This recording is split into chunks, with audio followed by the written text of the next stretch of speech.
Have you ever wondered what kind of person you would be after you have achieved your goals? Or is it the other way around?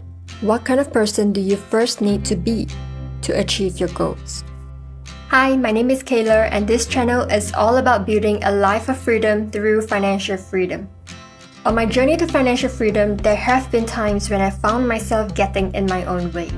I knew that I needed to do certain things to bring myself closer to my goal, but I was held back by my disempowering thoughts and behaviors. Sometimes it was also these disempowering thoughts and behaviors that led me to hit a plateau in my progress. The level of consciousness I was operating from made me blind to what I needed to get myself closer to my goal.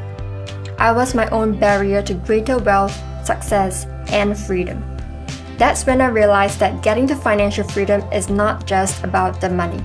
It is also a lot about personal development. I needed to grow into the kind of person that is capable of building the life that I want to live.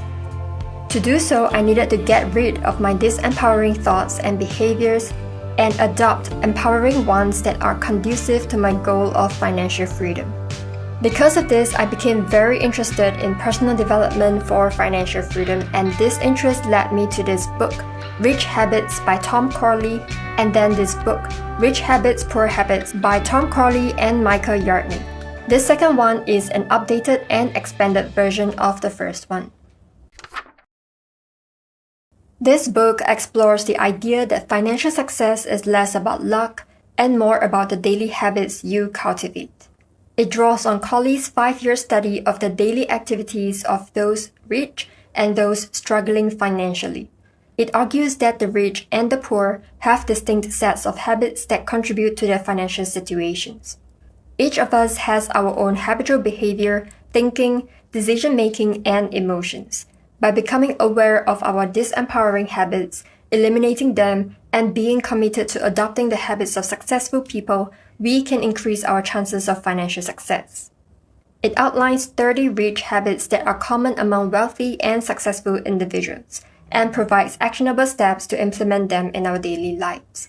One of my biggest takeaways from this book is this simple yet profound statement. Your thoughts lead to your feelings lead to your actions, and your actions lead to your results. In other words, your inside world, your thoughts and feelings, directly affect your outside world, your actions and your habits, which lead to the results you achieve. There are so many things that we may not have control over in our lives, but our thoughts are within our control. It just takes awareness and a conscious effort to change our disempowering thoughts into empowering ones. If it all starts with how we think, then becoming rich and successful is a goal that is accessible to all of us if we are committed to it. This book made me realize that I have some pretty bad habits that are not conducive to my goal of financial freedom in any way. For the rest of this video, I'm going to cover 3 rich habits mentioned in the book and how I'm changing the way I think, feel, and do my daily life.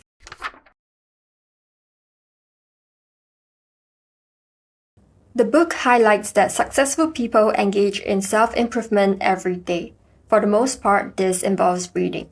Successful people see time as the most valuable asset they possess. They coordinate their dreams and goals with daily self-improvement. On the other hand, unsuccessful people are not students of their industry, profession, or trade. They would rather spend hours each day watching television, reading for entertainment, or surfing the net. I definitely spend way too much time on entertainment and social media. I tend to read up on stuff that I need to learn only after realizing I need to learn it. Dedicating time for self-improvement every day would definitely help me to spot my learning gaps in advance, instead of noticing too late that I should have learned it earlier. For instance, when I came across this book, the first thought I had was that it would have been so helpful if I had it at the beginning of my financial freedom journey. Working on my personal development at the same time as I learned how to manage my money would have made for a very different experience on this journey. Although I realized at some point that I needed to improve the person that I was in order to achieve my goals, I struggled with figuring out what I needed to change without knowing that there's actually a whole field of knowledge dedicated to personal growth in the pursuit of wealth and success. Spending a little bit of time every day to expand my awareness and knowledge would likely have landed me close to this whole topic at some point sooner. But it's better late than never. Now I spend my time in the morning during breakfast or on the commute to work reading up on personal finance, personal development, and other topics related to financial freedom. At my day job, I dedicate some time to read up on topics related to the industry that I work in before starting my day. It definitely was a challenge initially to swap out my usual mindless social media scrolling and video watching for reading. So I deleted most of my social media apps on my phone, except YouTube, since I post on this platform and because it's the platform that I use to learn new things as well. And I installed an e-reader to help myself pick up the habit of reading. After a few weeks, it started to get easier to do it daily. In fact, I actually look forward to the time I can spend reading because I found my life so much more interesting and richer than before, in terms of the knowledge and ideas that I have been exposed to through these activities.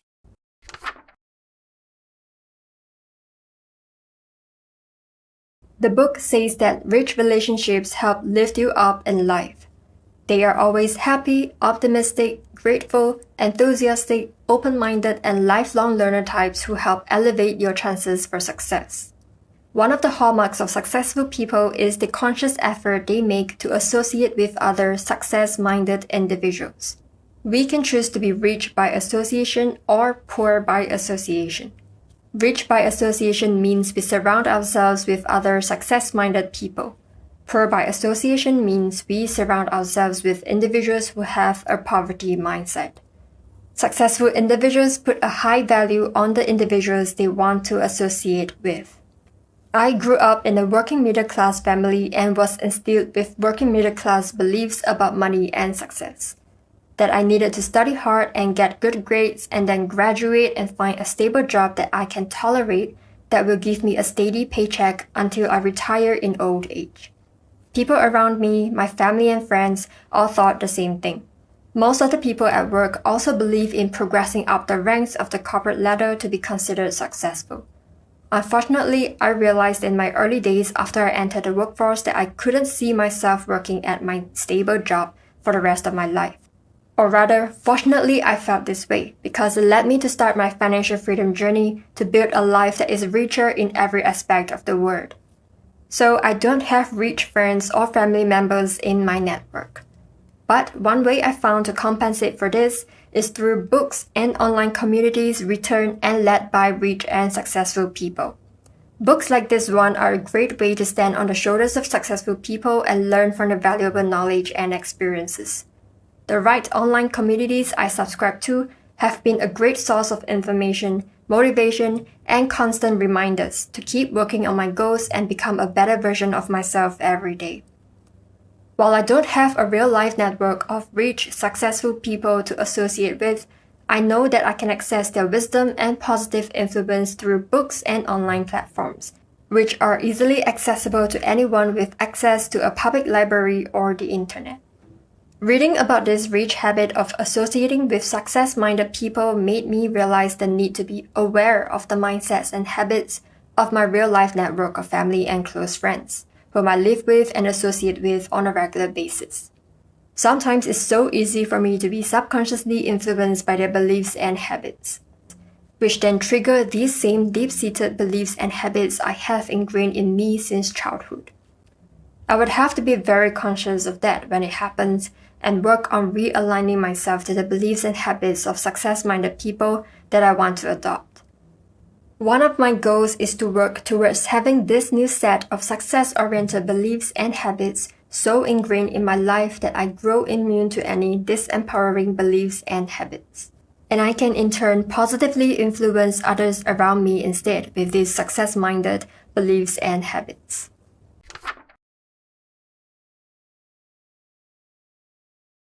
The book explains that any mental thought, often repeated, becomes a habitual thought. Habitual thoughts direct you to take certain actions that can be good or bad. Successful people are positive, enthusiastic, energetic, mostly happy, and well-balanced individuals. They feel powerful, in control, confident, and energized. They engage in habitual positive self-talk, use positive affirmations to reinforce their attitude and create a positive mindset. They do not get down on themselves when problems occur. Problems and obstacles are opportunities and learning experiences.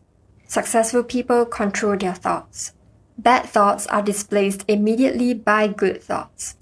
They understand that allowing a bad thought even a second of life will permit them to take root and eventually change their behavior in a negative way. In contrast, unsuccessful people have a negative mental outlook. They are critical of themselves and everyone they come into contact with. They engage in negative, destructive thinking, allow bad thoughts to enter their minds and take root, which eventually causes bad behavior. I used to have very negative thoughts about myself, and it took me many years to recognize that they were holding me back. I can't was my motto. I cared too much about how other people perceived me. I was obsessed with comparing myself with others, and I was never comfortable with expressing my true self. I talked more about it in this video here. Reading this chapter in the book made me realize that I still have a lot of inner work to do on this front. Time and again, pessimistic and critical thoughts pop into my head and I would fall into a slump. Thoughts like, I'm still so far away from financial freedom, I might be stuck in this corporate rat race forever. I don't feel capable of dealing with the bigger responsibilities that I am assigned at work. And I don't think I have what it takes to start a business. I would feel sad and powerless, and it would make me want to hide from my reality. So during these times, I binge-watched movies and dramas to mentally escape my life temporarily. These slumps could last anywhere from a few hours to a few days. I let these bad thoughts take root in my mind, and the resulting action that I took to hide was not making the situation any better. I often felt guilty for spending too much time watching shows and that I did nothing that would actually help me resolve my problems or take me closer to my goals. Nowadays, I try to shoot these bad thoughts down before they could settle in my mind. Instead of letting my emotions dictate my actions, I remind myself to take positive action, whether it's accomplishing something on my to-do list or doing something that needs to be done around the house like washing the dishes. A little win here and there would turn around and impact my emotions positively. The book recommends practicing gratitude and positive affirmation daily to develop the habit of rich thinking. Gratitude is the gateway to optimism and a positive mental outlook. Gratitude forces you to become aware of the good things about your life. If you practice gratitude every day, eventually your positive mental outlook will overpower your negative mental outlook. One of the most successful techniques to help alter our mindset is to employ positive affirmations. Positive affirmations reprogram our old brain, also known as the subconscious. It is far more powerful than our new brain. One of its powers is the ability to direct our behavior without us knowing it. When we use positive affirmations to reprogram our old brain, it will go to work behind the scenes to alter our behavior. Positive affirmations represent a picture of the individual you hope to be, the things you hope to achieve, assets you hope to own, or the income you hope to have one day. They must be specific and in the present tense to be effective. Practicing gratitude and positive affirmation is not difficult to implement, and I've been doing it consistently ever since. By practicing rich thinking, I start to focus more on what I have, rather than what I lack. I focus on what I have done well and how I can improve, instead of dwelling on my mistakes. I focus on learning points and opportunities to grow, instead of feeling anxious and afraid in the face of challenges. Nothing has changed materially in my life, but it has grown brighter than before because of rich thinking, and it shows in the way I go about my life, do my work, and interact with others. These are 3 habits that I have implemented in my life, and there are many more empowering gems of knowledge accompanied with actionable steps in this book. We need to acquire the right mindsets and habits for success, instead of focusing only on acquiring the knowledge and skills to do well in our respective fields. I have acquired a lot of knowledge and skills around personal finance on my journey to financial freedom, but it's the self-growth on this journey that makes it so much more meaningful. If you're interested in following my money and self-growth journey on the road to financial freedom, do subscribe to my channel and let's build a life of freedom together.